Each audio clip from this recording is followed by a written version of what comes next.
आईनं डबल मार दिला. मी मार दिल्यानंतर एका खांबाजवळ जाऊन थांबलो. मला शाळेत जायचं नव्हतं, कारण माझा आज वाढदिवस होता आणि मला माझ्या परीनं तो साजरा करायचा होता. कारण शहरातला वाढदिवस त्याप्रमाणे तर मला साजरा करता येत नव्हता, कारण आम्ही छोट्याच्या गावात होतो. परत त्या खांबाजवळ आई परत एकदा आली आणि डबल एकदा दोनदा मला मार तसाच बसवला आणि मी मात्र मग शाळेत गेलो.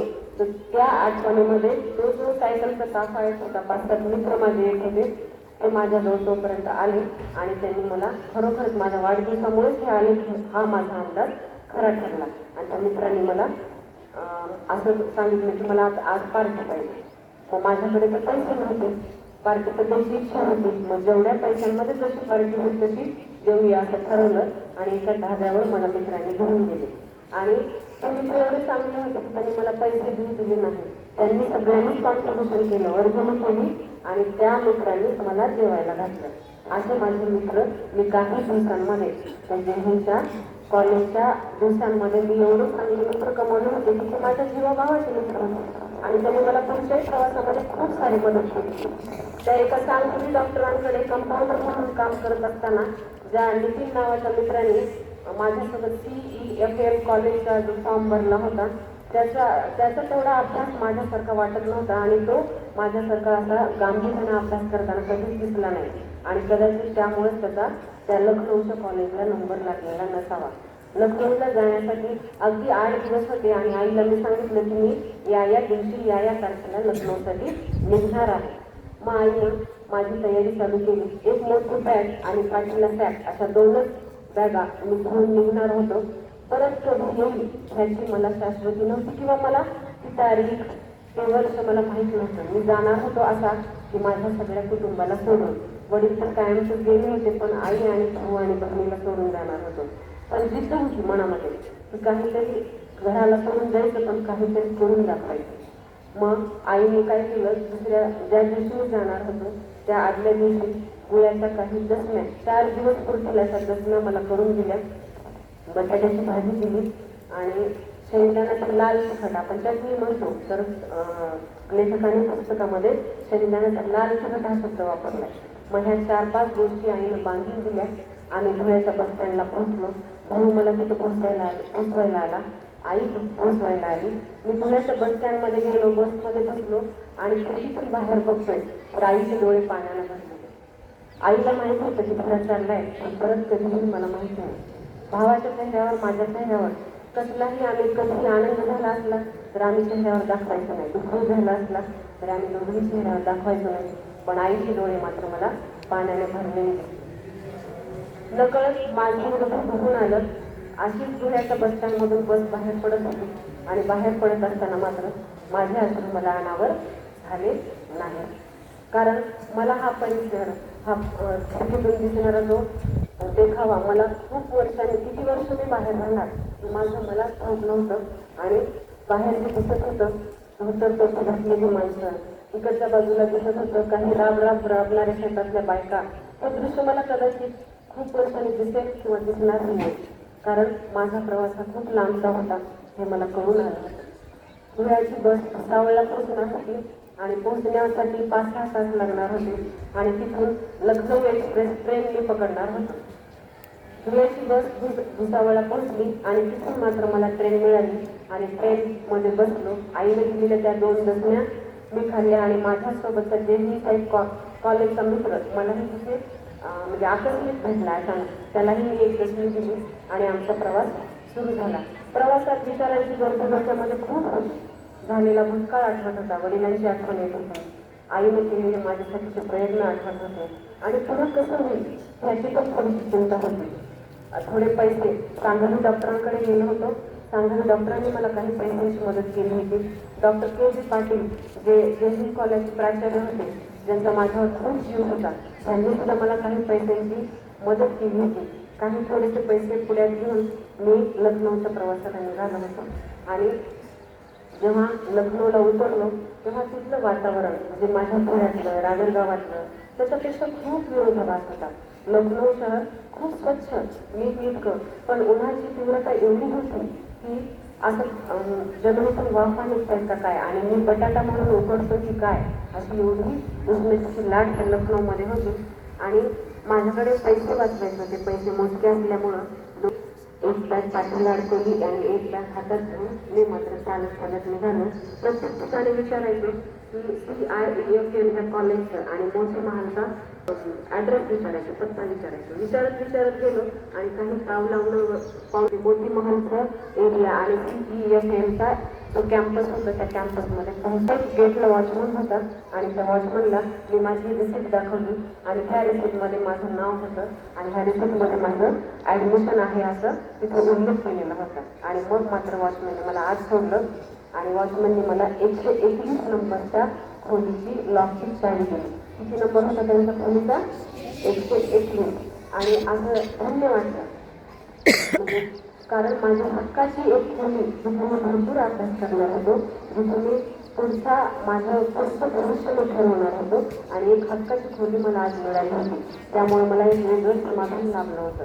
आणि ती चावी मी खोली उघडली, घामाने लचपत झालो होतो, त्याच्यामुळे थोडासा पलंगावर पडून राहिलो आणि फॅन लावला. त्यानंतर काही वेळाने 2 मित्र माझ्या खोलीच्या समोर आले.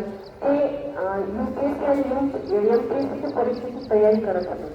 त्यामुळं त्याच हॉस्टेलला CIEFMच्या कॉलेजच्या हॉस्टेलला सुट्ट्या असताना सुद्धा ते दोघं मित्र अभ्यासासाठी थांबले होते. आणि त्या मित्रांचा आणि माझा परिचय झाला. त्यातला एक विपिन कुमार नावाचा मित्र होता. त्याची आणि माझी मैत्री पुढे खूप चालली. पण काही गोष्टी बाजारात जाऊन मला आणाव्या लागणार होत्या. आंघोळीची बादली, मग किंवा अजून काही अशा काही 4-5 गोष्टींची यादी केली. असाही मी जास्त खर्च करत नव्हतो. फक्त गरजेच्या वस्तू मी विकत घेत होतो, कारण माझ्याकडे तेवढे वर्कर पैसे नव्हते. वर्कर शब्द मी ह्या पुस्तकातून नवीन शिकले बरं का.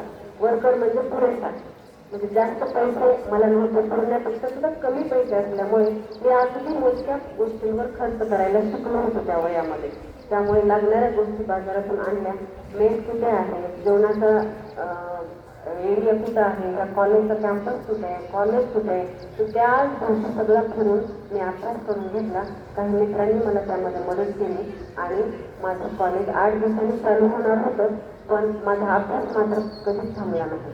मी पुढचे लिटरेचर साहित्याचे अभ्यास करत राहिलो, वेगवेगळे ग्रंथ वाचत राहिलो. माझा वाचनाचा वेग अजून वाढला होता, कारण या अगदीचं जीवन जगलं होतं. 12वीत असताना किंवा first year, second year, third year जे कॉलेजमध्ये असताना सतत अभ्यास करण्याची ह्या शरीराला सवय लागली होती. म्हणून मोकळा वेळ मला घालावा वाटत नव्हता. मी सतत स्वतःला अभ्यासात गुंतून घ्यायचं ठरवलं असल्यामुळे माझं सतत मन त्या पुस्तकाकडे वळायचं. आणि 8 दिवसानंतर कॉलेज सुरू झालं.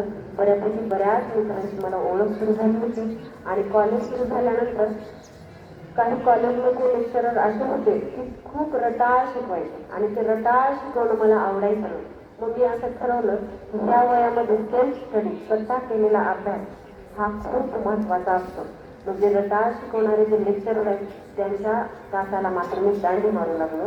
आणि त्या दांडी मारणाऱ्या शिक्षकांना मी डोळ्यात उपायचं, म्हणजे डोळ्यात बसायचं की हा विद्यार्थी आमचं माझा क्लास करत नाही. आणि लखनौ म्हणजे अर्थातच उत्तर भारत आहे आपलं ते, आणि उत्तर भारताकडे जास्त हिंदी बोलली जाते. म्हणून मराठीचा जवळपास माझा संपर्क तुटल्यासारखा झाला होता. आणि मराठी एकही विद्यार्थी, एकही मित्र माझ्यासोबत नव्हता. त्यामुळे मी जे काही बोलायचो, अहिराणी संपली होती, मराठी संपली होती, आता फक्त हिंदीच बोलावं लागायचं. आणि विपिन कुमार आणि माझी तर मैत्री दिवसेंदिवस वाढत होती. पण झालं काय, एके दिवशी माझ्या हातामध्ये फ्रेंच फ्रेंच साहित्याचं एक पुस्तक माझ्या हातात आलं आणि का कोण जाणे मला ते वाचण्याची इच्छा झाली. आणि मी एक पानं चालू लागलो. त्यातला एक शब्दार्थ मला जमतो का याचा प्रयत्न करायला लागलो. कॉलेजची लायब्ररी खूप मोठी होती. वेगवेगळ्या विषयाची वेगवेगळे डिपार्टमेंट होते. इंग्लिश वेगळं, फ्रेंच डिपार्टमेंट वेगळं. आणि मी नकळत त्या फ्रेंचच्या डिपार्टमेंटच्या वाचनालयाकडे वळाले. आणि त्या ग्रंथालयामध्ये वेगवेगळ्या शब्दकोश, वेगवेगळ्या फ्रेंचच्या डिक्शनरी मी शोधायला लागलो. आणि एक फ्रेंच शब्द, एक फ्रेंच भाषा अवगत करायला लागलो.